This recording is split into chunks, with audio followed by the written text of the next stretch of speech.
The lawyer's office was too small for the tension filling it. 5 of us sat waiting, myself, my 3 cousins, and Aunt Margaret, all there for the reading of my grandfather's will. No one had spoken to me since I arrived. Before we begin, Mr. Harrison said, adjusting his glasses, Mr. Chen wanted me to play this video. My grandfather's face appeared on the screen, filmed shortly before cancer took him. Even then, his eyes held that familiar sparkle of someone guarding an amazing secret. My dear family, he began, I know you're expecting a simple division of assets, but life, like the antiques I've spent 50 years collecting, holds deeper value than what shows on the surface. I smiled, remembering countless hours in his shop, learning to spot genuine treasures among the seeming junk. While my cousins pursued practical careers, I'd studied art history and archaeology, earning my PhD while helping in the shop on weekends. To my daughter Margaret and my grandchildren Michael, Diana, and James, Grandpa continued, I leave my investment portfolio, property holdings, and liquid assets to be divided equally. Aunt Margaret's tight smile relaxed. The estate was worth millions. And to my granddaughter Sarah, he paused, those eyes twinkling, I leave Chen's antiques, including all inventory, records, and associated documents. What? Michael burst out. The junk shop. Be quiet, Mr. Harrison said firmly, but the damage was done. Poor Sarah, Diana whispered loudly. Always was Grandpa's pet. Look where it got her. I kept my face neutral, though my heart raced. In the week since Grandpa's funeral, I discovered something in the shop that changed everything. If only I could decode it in time. The video continued. Sarah understands what I've spent my life building. She'll know what to do with the journal on my desk. My cousins exchanged confused looks, but I touched the leather-bound book in my bag. I found it last night, hidden in a secret compartment. After signing the necessary papers, I walked out without speaking to anyone. Behind me, I heard James. At least we got the real inheritance, if they only knew. Back at the shop, I locked the door and pulled out the journal. At first glance, it looked like a simple inventory book, listing items Grandpa had acquired over 50 years. But hidden within the entries were strange symbols, a code I'd started to recognize from my archaeological studies. My dearest Sarah, the first decoded page read, if you're reading this, you've already noticed the pattern.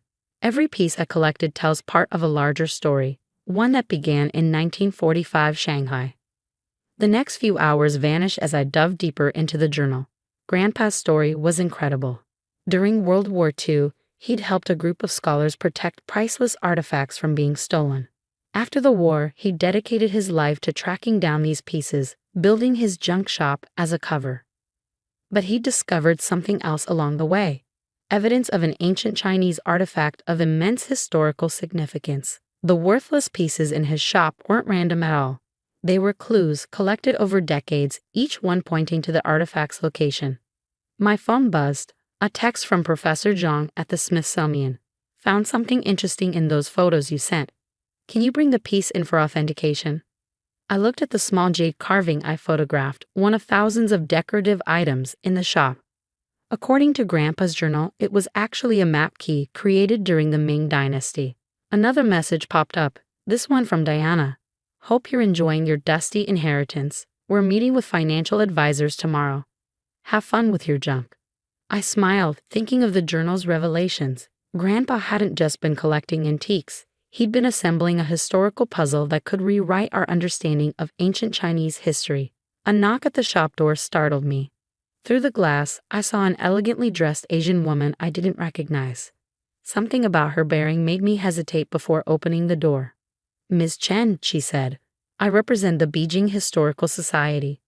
We had great interest in your grandfather's collection for many years. My pulse quickened. The journal had mentioned others searching for the artifact, not all with good intentions. I'm sorry, I replied carefully. The shop's closed for inventory. Of course, she handed me a card. But when you're ready to sell, please call. We're prepared to make a very generous offer. After she left, I Googled the organization. It didn't exist. That night, I worked late, cross-referencing journal entries with inventory. Each decoded symbol revealed new connections. Grandpa had been brilliant, hiding an archaeological treasure map in plain sight, disguised as a modest antique collection. My phone buzzed again. Michael this time. Hey cuz, having second thoughts about the shop. I know a developer who'd take it off your hands. Good price, cash deal. I thought of the woman from the fake historical society, of Grandpa's warnings in the journal about people who'd been watching the collection. Something bigger was happening here. My inheritance wasn't just a shop full of antiques, it was a 50-year quest that only I could complete. I looked around at the seemingly random collection of items, each one carefully chosen, each hiding its own secret. While my family counted their millions, I was standing in the middle of one of the greatest historical treasure hunts ever conceived. The jade carving caught the light, its ancient symbols now meaningful thanks to Grandpa's coded notes. Tomorrow I'd meet with Professor Zhang, beginning the process of authenticating what could be a discovery that would shock the archaeological world. But tonight, I had more journal pages to decode, more pieces of Grandpa's brilliant puzzle to assemble. The true value of things, he'd always told me, isn't in what others think they're worth, but in the stories they tell. I was about to discover just how right he'd been. The shop's old clock chimed midnight as I worked, surrounded by treasures disguised as junk, each piece part of a map that had taken 50 years to assemble. Outside, a car drove past slowly, the third time tonight. Someone was watching the shop. I smiled, thinking of my cousins counting their inheritance. They had no idea that Grandpa's greatest legacy wasn't in his bank accounts. It was hidden here, in his worthless collection, waiting for the right person to solve the puzzle he'd spent a lifetime creating. The Smithsonian's authentication lab hummed with quiet energy as Professor Zhang examined the jade carving under specialized lighting. I sat nearby, heart pounding, as 3 different experts consulted in hushed tones. Extraordinary, Zhang finally said, looking up. This isn't just Ming Dynasty, it's from the Imperial Workshop. The craftsmanship, the symbols. But there's something else. He placed the piece under a specialized scanner. On the screen, hidden markings appeared, invisible to the naked eye. Your grandfather was right, Zhang said quietly. This isn't just decorative. It's a map key, part of a navigation system used by Admiral Zheng, his treasure fleet in the 15th century. My hands shook as I pulled out Grandpa's journal. There's more. Each piece in his collection. They're all connected. Over the next hour, I explained what I decoded. How Grandpa had spent 50 years assembling pieces of an ancient puzzle.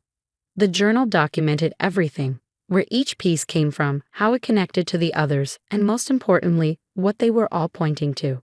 The imperial seal of the Ming Dynasty, Zhang breathed, long thought lost during the fall of the empire. Your grandfather believed he found evidence of its location.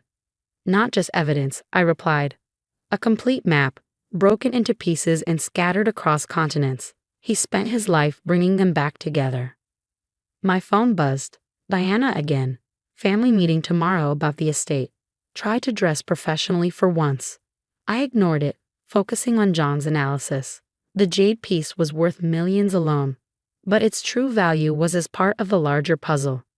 Ms. Chen, Zhang said seriously, if what you're suggesting is true, this could be the most significant archaeological discovery of the century.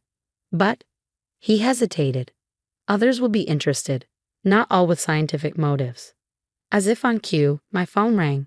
The woman from the Beijing Historical Society. Have you considered our offer? She asked without preamble. Still cataloging. I replied carefully. It's a big collection. Perhaps we could help. Our experts. I have to go. I hung up, turning to Jean. They're watching the shop. I've been since Grandpa died. He nodded grimly.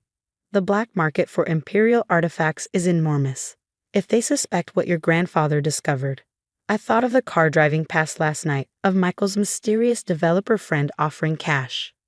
We need to move quickly, Zhang said. Can you bring the other pieces tomorrow? No, I realized, reading more of Grandpa's notes. We need to do this tonight. Look. I showed him a page from the journal. The symbols indicated a specific astronomical alignment happening tonight that was key to decoding the final location. Your grandfather was brilliant, Zhang marveled, using ancient celestial navigation principles to hide modern coordinates. We worked through the evening, analyzing each piece Grandpa had collected. Bronze vessels, porcelain vases, carved jade, each contained hidden marks that only made sense when combined with the others. My cousins called repeatedly. I let it go to voicemail. They'd never understood why I'd spent weekends helping Grandpa instead of pursuing real careers like them. Around midnight, Diana left an angry message. The estate lawyers need inventory documents from the shop. We're coming by in the morning to get them. Perfect timing. By morning, it would all be over, one way or another. As we assembled the pieces according to Grandpa's instructions, a pattern emerged. The coordinates pointed to an old temple complex outside Shanghai, specifically to a series of underground chambers not documented in official records. He did it, Zhang whispered. Your grandfather actually found it. My phone buzzed again. A security alert from the shop. Someone was trying to break in. The surveillance feed showed 3 men in dark clothing working on the lock. Behind them, a familiar car, the same one that had been watching the shop. They must have realized we moved the key pieces, I said. What they don't know is that Grandpa planned for this too.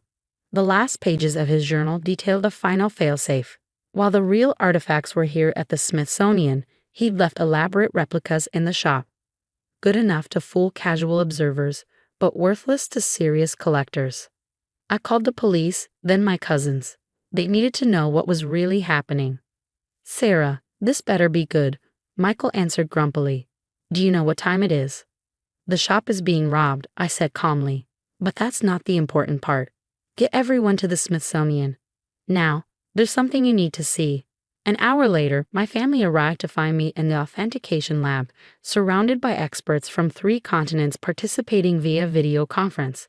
The pieces from Grandpa's collection were laid out in a precise pattern, revealing their hidden message. Is that? Aunt Margaret's voice faltered. That's the jade piece from the front window. The one your grandfather bought for $10 at a flea market. Worth approximately $8 million, John confirmed. But as part of this collection, documenting the location of the imperial seal. Priceless. I watched their faces as Zhang explained everything. Grandpa's 50-year quest, the intricate puzzle he created, the historical significance of what he discovered. The Smithsonian is prepared to offer $50 million for the key pieces alone, John concluded. But that's just the beginning. The archaeological expedition, the historical implications. Diana sat down hard. All those weekends you spent in that dusty shop. Grandpa was teaching me, I said quietly, not just about antiques, but about seeing the true value in things others dismissed. He knew someday I'd need those skills to finish what he started. James looked sick. The developer who wanted to buy the shop. He wasn't really a developer, was he? No, I confirmed. Just like the woman from the fake historical society wasn't really a curator. They were after this. I held up the jade piece. They just didn't understand that it was worthless without all the other pieces and without Grandpa's coded guide to using them. The police called. They'd caught the men breaking into the shop. International art thieves, already wanted in 3 countries. As my family tried to process everything, I opened the last page of Grandpa's journal.